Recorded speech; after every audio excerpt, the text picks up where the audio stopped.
जी topic हम पढ़ने जा रहे हैं माइटोकॉन्ड्रिया का, और these are the important organelles which are found in the eukaryotic cells. Mitochondria के लिए एक और टर्म हम यूज करते हैं कि this is power house of the cell. Power house इसको इसलिए कहते हैं क्योंकि सेल को जितनी भी एनर्जी रिक्वायर्ड है उसका मेजर प्रोपोर्शन माइटोकॉन्ड्रिया से आता है एटीपी की फॉर्म में। दूसरा एक और इम्पॉर्टेंट पॉइंट जो हम इनके साथ रिलेट करते हैं कि these are self replicating organelles. Self replicating इसलिए कह रहे हैं कि जब सेल डिवाइड होगा तब तो माइटोकॉन्ड्रिया ने डिवाइड होना है, लेकिन उसके अलावा भी ओल्ड माइटोकॉन्ड्रिया डिस्ट्रॉय होते हैं और उनकी जगह पर न्यू माइटोकॉन्ड्रिया की फॉर्मेशन होती है। ये खुद से प्रोसेस चलता रहता है, इसलिए हम इनको सेल्फ रेप्लिकेटिंग ऑर्गेनेलिस का नाम देते हैं। Mitochondria are also called as semi autonomous. Semi autonomous का मतलब है कि 50% ये न्यूक्लियस पर डिपेंड करते हैं और 50% ये इंडिपेंडेंट हैं, अपनी एक्टिविटीज को खुद परफॉर्म करेंगे। माइटोकॉन्ड्रिया का नंबर, इनका साइज और इनकी shape cell to cell vary करती है। लाइक नंबर इनका कम भी हो सकता है, ज्यादा भी हो सकता है, and it depends upon physiological activity of the cell. जैसे हमारे liver cells, skeletal muscle cells, ये फिजियोलॉजिकली एक्टिव सेल्स हैं, इनमें माइटोकॉन्ड्रिया ज्यादा होंगे। इनके साइज की रेंज अगर हम देखें तो they are 5 to 7 micrometer. Shape इनकी वेरी करती है, this can be in the form of rods, filaments और वेसिकल्स। और एक चीज हम ऑलरेडी पढ़ चुके हैं इनके स्ट्रक्चर के अंदर कि these are double membrane bounded organelles. अब हम इनके स्ट्रक्चर और फंक्शंस की तरफ आ जाते हैं। तो जैसे हमने अभी पढ़ा है कि these are double membrane bounded organelles, तो इनकी दो मेम्ब्रेन्स होंगी, एक आउटर मेम्ब्रेन और दूसरी inner membrane. Outer membrane is smooth, ये इसकी आउटर मेम्ब्रेन हो गई। इसका करैक्टर हमने पढ़ लिया कि दिस इज स्मूथ। और जो इनर मेम्ब्रेन है इट फॉर्म्स इन फोल्डिंग्स, ये इसकी इनर मेम्ब्रेन। इनर मेम्ब्रेन से बनेंगी इन्वेजिनेशंस, या हम इनको कह रहे हैं इनफोल्डिंग्स। और इन इन्वेजिनेशंस या इनफोल्डिंग्स को हम क्रिस्टी कहते हैं। ठीक है, सो यहां पर ये एक इंपॉर्टेंट पॉइंट जो हमने याद रखना है कि cristae are actually the invaginations are the parts of inner membrane. So ये एक क्रिस्टा हमारे सामने आ गया। इस आउटर और इनर मेम्ब्रेन के दरमियान मौजूद स्पेस को हम कहते हैं इंटर मेम्ब्रेन स्पेस।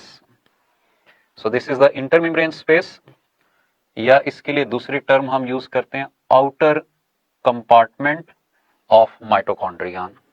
ठीक है, सो ये इंटर मेम्ब्रेन स्पेस है, या हम इसको कहेंगे outer compartment of the mitochondrion.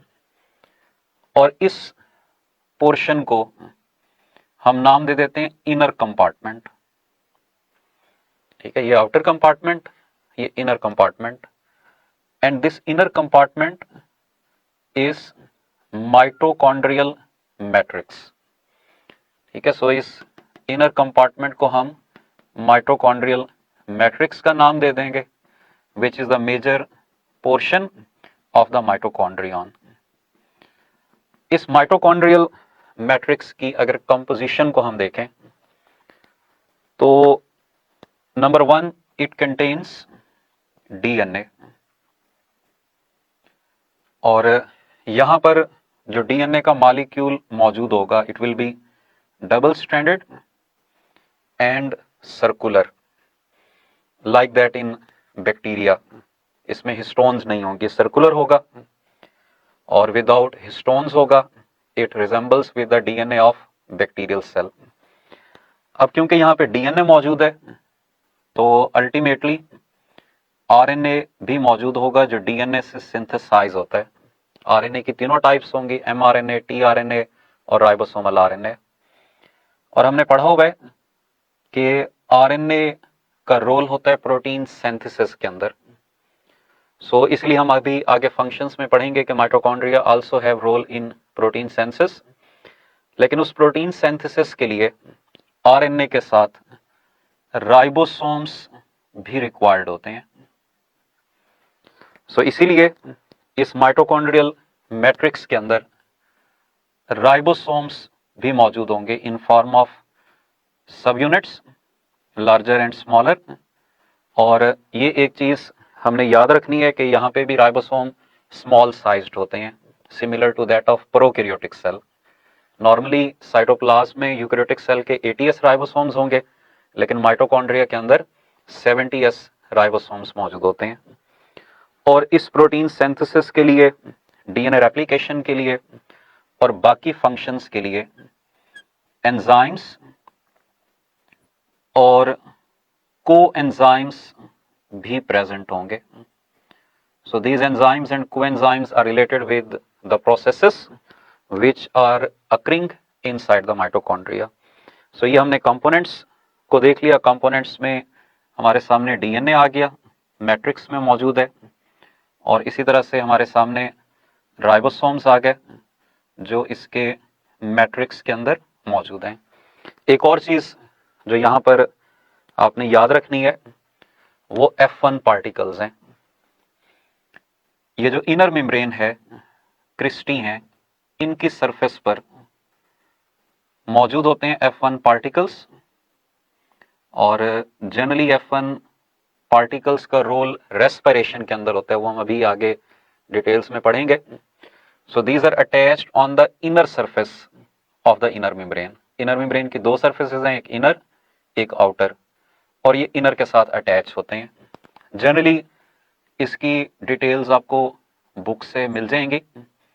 In F1 particles के एक्चुअली दो पार्ट्स होते हैं, F0 और F1। और F1 का मेन रोल होता है यहाँ पर एंजाइमेटिक और रेस्पिरेशन के प्रोसेस के अंदर। अब हम इसके फंक्शंस की तरफ आ जाते हैं कि माइटोकॉन्ड्रिया का सेल में क्या रोल है और किन फंक्शंस के अंदर ये इन्वॉल्व होंगे। सबसे पहला और इंपॉर्टेंट फंक्शन जो हमने अभी इनके नाम में पढ़ा था कि these are power house of the cell. So these are involve in energy production. और एनर्जी प्रोडक्शन का मतलब ये है कि यहां पर एटीपी की सिंथेसिस होगी and then these ATP will be supplied to whole cell for their different activities. अब ये एटीपी की प्रोडक्शन या एनर्जी की प्रोडक्शन रेस्पिरेशन में होती है, और रेस्पिरेशन की जिस फॉर्म को हम माइटोकॉन्ड्रिया के साथ रिलेट करते हैं वो है एरोबिक रेस्पिरेशन। ठीक है, so mitochondria is actually related with aerobic respiration. अगर किसी सेल में माइटोकॉन्ड्रिया नहीं होंगे, यूकैरियोटिक सेल, तो उसमें एरोबिक रेस्पिरेशन नहीं होगी। एरोबिक रेस्पिरेशन की दो इंपॉर्टेंट स्टेजेस जिनको हम माइटोकॉन्ड्रिया के साथ रिलेट करते हैं वो है क्रेब्स साइकिल और इलेक्ट्रॉन ट्रांसपोर्ट चेन, या हम इसको रेस्पिरेटरी चेन का नाम देते हैं। और इस रेस्पिरेटरी चेन पे जो एटीपी सिंथेसाइज होते हैं उनकी सिंथेसिस को कहते हैं ऑक्सीडेटिव फॉस्फोराइलेशन। सो इनका रिलेशन माइटोकॉन्ड्रिया के साथ है।